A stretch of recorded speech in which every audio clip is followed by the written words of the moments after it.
महर्षि दुर्गा पाठ प्रारंभ। पहला अध्याय दुर्गा सप्तशती का पहला अध्याय। सत्वेन जपे विनियोग। महर्षि मार्कंडेय जी बोले, भगवान सूर्य के पुत्र सावर्णी की उत्पत्ति की कथा को मैं विस्तार से कहता हूँ, आप ध्यान से सुनिए। सूर्य की छाया से उत्पन्न सावर्णी राजा जग जननी महामाया की कृपा से जैसे वनवंतर के अधिपति बने, वह कथा सुनिए।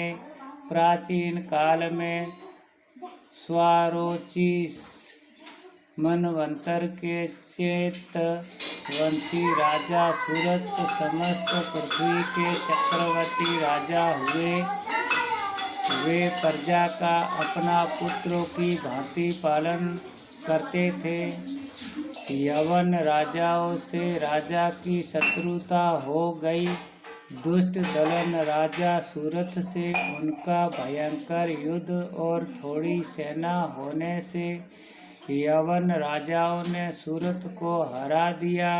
तदंतर राजा अपने नगर में आ राज्य करने लगा, तो भी अन्य शत्रुओं ने राजा सूरत पर चढ़ाई कर दी और नगर में भी दुराचारी मंत्रियों ने राजा का कोष, सैन्य तथा समस्त वस्तुएं छीन ली। तब राजा सूरत हार कर अकेला ही घोड़े पर सवार होकर शिकार खेलने के बहाने घोर जंगल में चला गया। वहाँ महर्षि मेघा का सुंदर आश्रम देखा, जो सिंह, हिंसक सिंह आदि पशुओं तथा शिष्यों और मुनियों से सुशोभित था। वहाँ बैठे हुए महर्षि मेघा को राजा सूरत ने नमस्कार किया और मुनि से उचित सत्कार पाकर उसी आश्रम में रहा। कुछ काल के बाद फिर वहाँ अपने राज्य तथा प्रजा की चिंता विचारने लगा कि जिस राज्य को मेरे पूर्वजों ने भली भांति चलाया और प्रजा का पालन किया, वह आज मुझसे चला गया। वे दुष्ट मंत्री राज्य का पालन धर्म नीति के अनुसार कर रहे होंगे या नहीं, और मेरा मुख्य हाथी भी दुश्मनों के वंश में हो जाने से क्या क्या कष्ट भोगता होगा। जो आज्ञाकारी नौकर मिलके प्रसन्नता से धन और भोजन प्राप्त करते थे, अब उन दुष्ट राजाओं के आश्रय में रहकर कष्ट पाते होंगे। मंत्री राज्य के धन को कुमार्ग में व्यर्थ भी अव्यर्थ करते होंगे। जो धन मेरे पूर्वजों ने बड़े कष्ट से ग्रहण किया था, सो नष्ट हो गया होगा। इस प्रकार वह राजा राज्य की सभी बातों की चिंता करने लगा। कुछ समय पश्चात एक दिन आश्रम के समीप एक वेश्या को आते देखा, तो राजा ने उनसे पूछा कि अरे भाई, तुम कौन हो और यहाँ क्यों आए हो? तुम्हारा मलिन मुख शोक युक्त क्यों दिखाई देता है?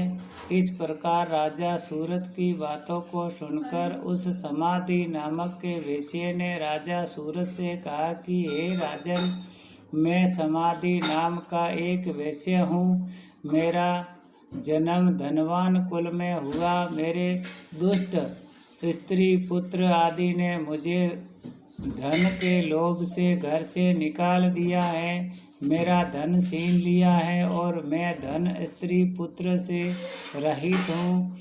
अब मैं अकेला दुखी होकर इस वन में आया हूँ। मुझे अपनी स्त्री बंधुओं का कुछ पता नहीं। मैं यहाँ रहने के कारण अपने स्त्री पुत्र तथा 100 जनों की परिस्थितियों को नहीं जानता कि वे इस समय अपने स्थान पर सुखी है या दुखी है। मैं यह भी नहीं जानता कि मेरे पुत्र सदाचारी है या व्यतिचारी। राजा बोला, जिन स्त्री पुत्रादि ने तेरे धन संपत्ति को छीन लिया है, फिर उन्हीं के स्नेह में तेरा मन क्यों जाता है? वैसे बोला, आपने मेरे विषय में जो बातें कही वे वास्तव में सत्य है, परंतु मैं क्या करूं? मेरे चित्त में कठोरता उत्पन्न ही नहीं होती। पुत्रादि ने धन के लाभ से आकर मुझे घर से निकाल दिया है। मेरा चित्त फिर भी उन्हीं में आसक्त होता है। क्या करूं? इन स्वजनों ने निर्मोही होने पर भी मेरे मन में उनके प्रति प्रेम है। मार्कंडेय ऋषि बोले, हे दिग्गज श्रेष्ठ, तत्पश्चात राजा सूरत और समाधि वैसे दोनों मिलकर मेघा मुनि के समीप गए और प्रणाम करके बैठकर मेघा ऋषि से कथा प्रसंग करने लगे। राजा बोला, हे भगवान, मैं आपसे एक बात पूछता हूँ कि आप कृपा करके बताओ। हे महाराज, मेरा मन वंश में नहीं है, इससे मुझे दुख है। गए हुए राजे तथा अन्य सभी स्त्री पुत्र बांधवों की ममता मुझे अभी तक बनी हुई है। हे मुनि श्रेष्ठ, यह जानते हुए कि मेरा स्नेह उनसे अज्ञानियों की भांति विशेष बढ़ता जाता है और इस समाधि वैसे को घर से बाहर निकाल दिया है, यह भी उनमें अत्यंत आकर्ष रहता है। इसी तरह हम दोनों बहुत दुखी हैं। हे महाभाग, उनके दोषों को जानते हुए भी हम दोनों का हृदय उनके प्रति आसक्त रहता है। इतना ज्ञान होते हुए भी ऐसी ममता क्यों है? हम दोनों अज्ञानियों की भांति मूढ़ता क्यों उत्पन्न हो रही है? महर्षि मेघा ने कहा, समस्त जंतुओं को जानने योग्य ज्ञान होता है। हे महाभाग, सभी प्राणी पृथक पृथक होते हैं। कोई दिन में नहीं देखते, कोई रात में नहीं देखते और कोई दिन रात में समान दृष्टि से देखते हैं।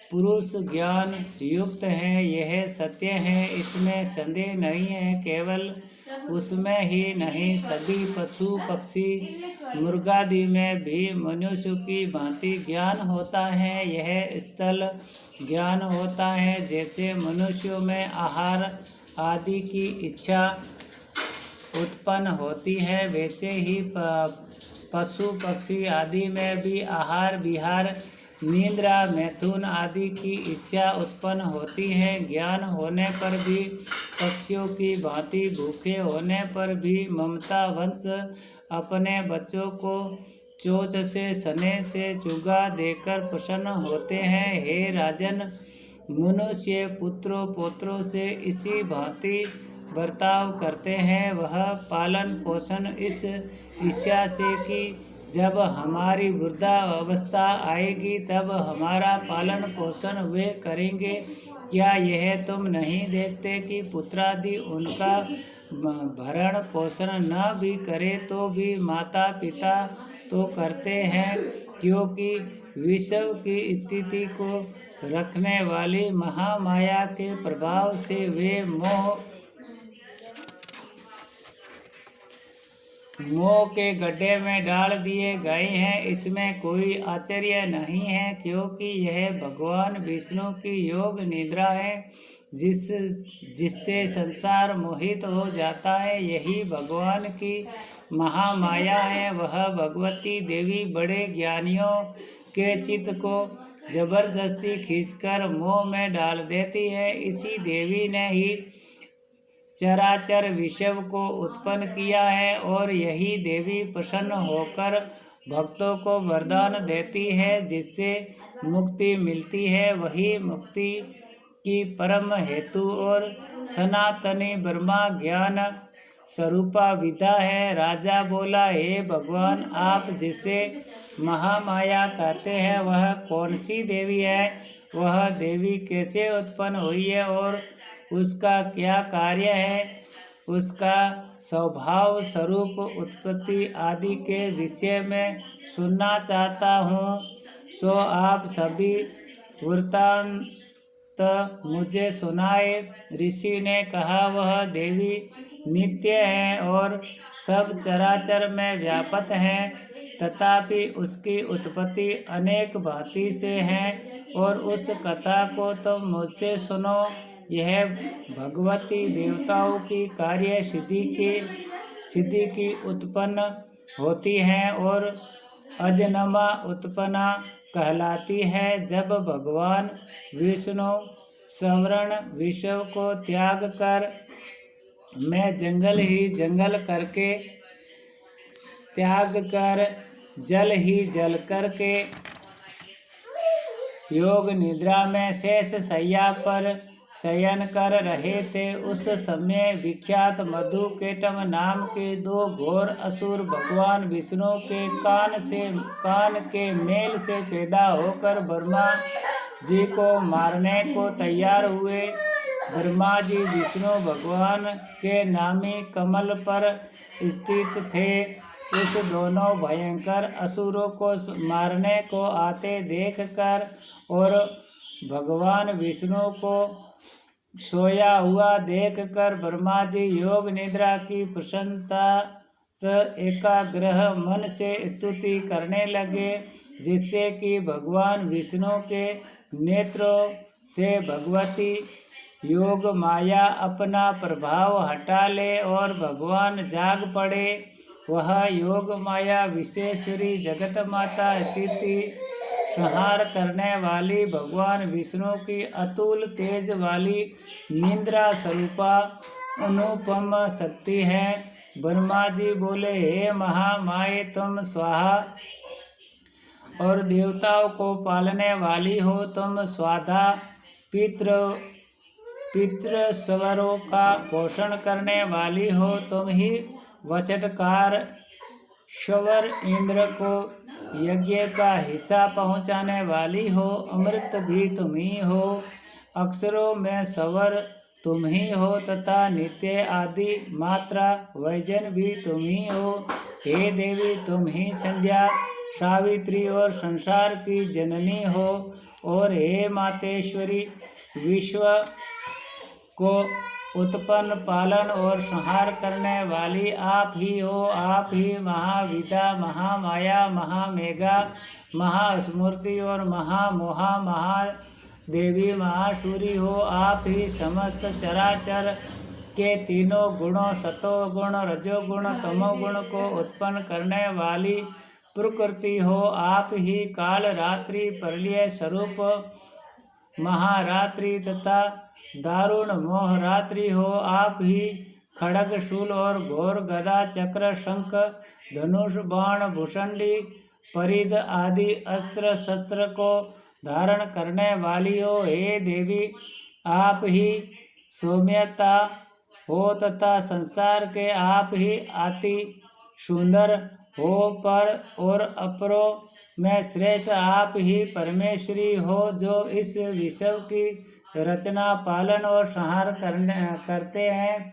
उस भगवान विष्णु को आपने अपनी निद्रा वंश में कर लिया है। फिर भला बताइए, और कौन आपकी प्रार्थना करने में सामर्थ है, जबकि आपने भगवान विष्णु, ईशान शंकर तथा मुझसे यह शरीर ग्रहण कर लिया है। आप तो अपने प्रभाव से स्वयं प्रशंसित हो। मधु और केटम नाम के इन महादुष्टों को आप मोह लीजिए और विश्वपति भगवान अच्युत को जगाइए और इन दोनों महाअसुरों का संहार करने के लिए भगवान को बुद्धि दीजिए। ऋषि बोले, इस प्रकार जब ब्रह्मा जी ने मधु और केटम असुरों के संहार के लिए तथा भगवान विष्णु को जगाने के लिए तामसी देवी की प्रार्थना की, तो उसी समय भगवान विष्णु के नयन, मुख, नाक, भुजा, देह और वक्ष स्थल से निकलकर अव्यक्त योग माया उपस्थित हो गई और योग निद्रा से भगवान जाग गए। तदंतर भगवान विष्णु ने उन पराक्रमी वीर्यवान मधु और केटम असुरों को देखा और ब्रह्मा जी को खाने के लिए जितने आंखें लाल हो रही थी, तब भगवान विष्णु ने शेष शैया से उठ उन असुरों से 5000 वर्ष तक बाहु युद्ध किया। अति बलशाली महा उन्मत्त दोनों असुरों को महामाया ने मोहित कर रखा था। अंत दुष्टों ने भगवान से कहा, आप हमसे वरदान मांगो। भगवान ने कहा, यदि तुम मुझ पर प्रसन्न हो तो मेरे हाथ से तुम्हारी मृत्यु हो, मैं तो केवल यही वर चाहता हूँ। ऋषि ने कहा, इस भांति जब भगवान ने उनसे यह वरदान ले लिया तो वे भगवान से कहने लगे कि हमें सर्वत्र जल ही जल दिखाई देता है, इसीलिए हे भगवान हमारा वध उस स्थान पर कीजिए जहाँ पृथ्वी पर पानी न हो। ऋषि मेघा ने कहा, तब भगवान विष्णु ने शंख चक्र गदा धारण किए और उनसे तथास्तु कह दोनों के सिर अपने जांघों पर रखकर चक्र से काट दिए। इस प्रकार यह महामाया देवी श्री ब्रह्मा जी की प्रार्थना करने पर स्वयं उत्पन्न हुई है। हे राजन, मैं अब इसके प्रभाव को बताता हूँ और आप ध्यान से सुनो। ओम श्री दुर्गा देवी नमः। प्रथम अध्याय दुर्गा देवी नमः।